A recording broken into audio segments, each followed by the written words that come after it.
Episode 5 of The Mandalorian wasn't as good as the other episodes, but it was still pretty great. And if you disagree with me, that's cool, everyone has their own opinions. Don't get too proud of this technological terror you've constructed. So I know watching this episode what's going to be the main complaint by people as they slowly get to watch it. I'm more than sure a lot of people won't be able to get to watch this until the evening because they release it so early on a Friday. And, most of us have to go to our jobs. I was lucky enough where I only had a half day today. So I actually got to watch it and record. And I know the complaint is going to be, oh, this was a filler episode. Oh, this episode was way too slow. Oh, this was too fan servicey. Was it fan servicey? Yeah, a bunch of The Mandalorian is. And I think that's why a lot of us are loving it, because it's just not fan service. It's fan service with substance. And that's kind of what I'm afraid with episode 9, with JJ saying, oh, I'm bringing all the episodes together to close out the 3 trilogies. I'm like, please, God, don't let it just be nonstop Easter eggs and not actually closing it out in a adequate way. Please. Yeah, I feel like the complaint about it being a filler episode is just, I've heard that same thing with millions of other shows. I feel like if an episode doesn't progress the plot forward by a leap, people are like, oh, this was a filler. And it's really weird, and I think part of it, and this is my okay boomer moment, I guess, people don't have as good of attention spans anymore because of the internet. We've proven that through studies. There's a reason why we're now making cartoons that are flashier and have sharper lines and are a lot more colorful. Our attention spans are going down the shitter. So from that perspective, I get it. A lot of people do not want to wait. They don't want a slow build up. They do not look at movies that have a very slow build up to a huge climax. People are like, oh, I couldn't even watch this. It was so boring. It's very hard for people to just sit and build to something amazing. They want instant satisfaction. Okay, so let's talk about the episode. The dogfight in the beginning was so amazing, and you can tell that they're using practical effects. So if you don't know this, they actually made models of the ships, and they shot them, the way they did with the OT, except for with much better technology. Obviously, we've come a very long way. And sometimes you can tell that it's practical effects and it's not straight CGI, and so it looks cheesy, because we know there's CGI that could make it look a lot better. And I like that, and it makes me feel like I'm watching something around the OT, which The Mandalorian is 5 years after Return of the Jedi.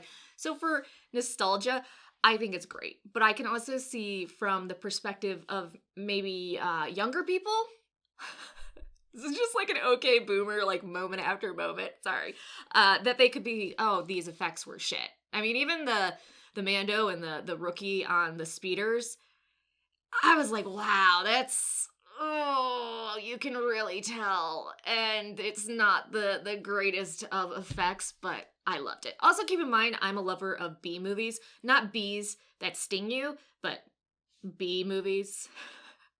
Bruce Campbell is awesome. That's my line out of the Mando when the guy after him, the bounty hunter after him, goes, I can bring you in warm or cold. And then as he's killing the guy, he goes, oh, that's my line. Was so epic.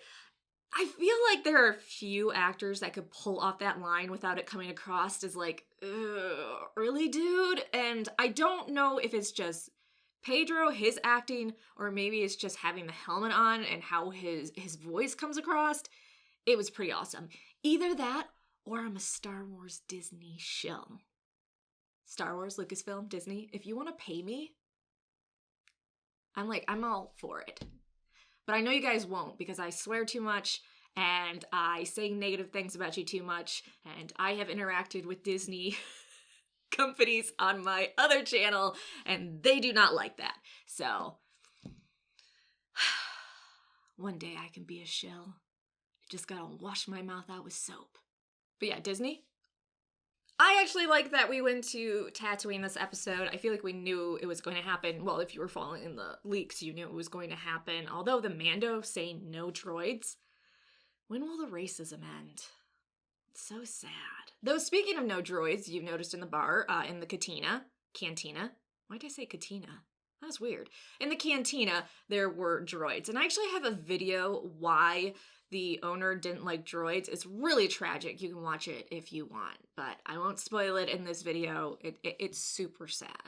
So yeah, Tatooine was probably a fan service planet, but we also got a lot of information from him going there. So the Mando is familiar with Tatooine. I would assume he's familiar with a lot of planets just because a bounty hunter probably goes all around the galaxy. He knew how to communicate with the Tusken Raiders. He knew exactly where they were. He knew about other wildlife of the planet. There used to be his guild operating out of there. So the Mando has some history with the planet. And this is getting into how I think the guy at the end was Boba Fett. Don't come at me. I'm allowed to have my secret wishes and dreams, and you can't take those away from me. So I think there's something between the Mando and Fett, and they are going to have some sort of interaction in the future, and this was the beginning tease of it. And I'm super excited because if you've been into other Star Wars canon that isn't the movies, we have hints that Fett actually lived. So I'm waiting for him to pop up. They wouldn't be laying all those hints if he wasn't still alive. I'd say some other things I really liked. The Stormtrooper helmets on spikes was actually pretty cool, even though obviously I really like Stormtroopers. It was cool to see R5 again. Apparently he no longer has a bad motivator. Although, and I'm not going to spoil this story either, if you read from a certain point of view, actually the story about the cantina owner is in there too. The book From a Certain Point of View, I highly recommend reading those stories. They're really good. They're from different perspectives, and they're not false per se. They're just from that person's point of view when something was going on. So some of it you can 100% trust, and then other it's like, okay, there's a bias, or maybe you didn't know everything that was going on. It's a really good read. All the stories are great. You can also see Leia's parents' last moments in that book, so that's kind of fun.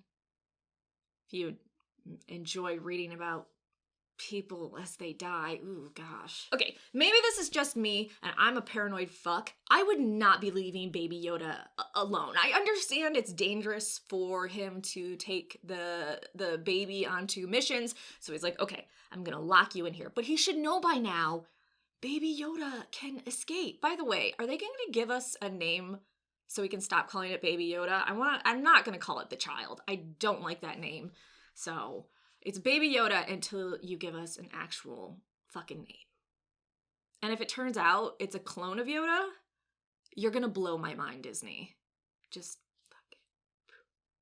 I feel like with the guild member wannabe, he was supposed to be annoying, and you knew from the start, okay, this guy is going to turn on the Mando. I'm actually surprised, and this is where he gets points, that when the assassin went, hey, unlock me and I can help you take on the Mando, he was like, yeah, no, you're gonna fucking kill me. And he ends up killing her.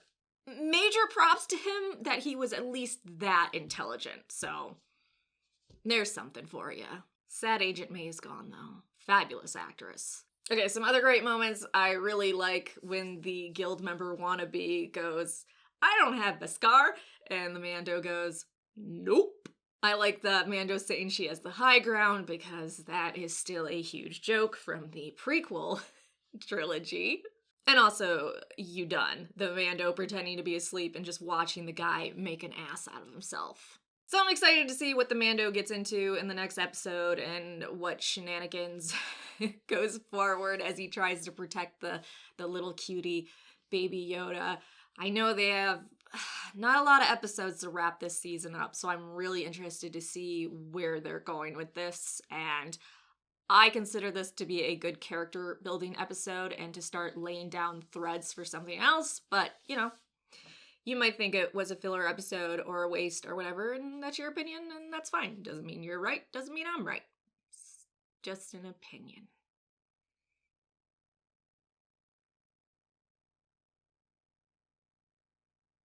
So let me know what you thought about this episode, okay?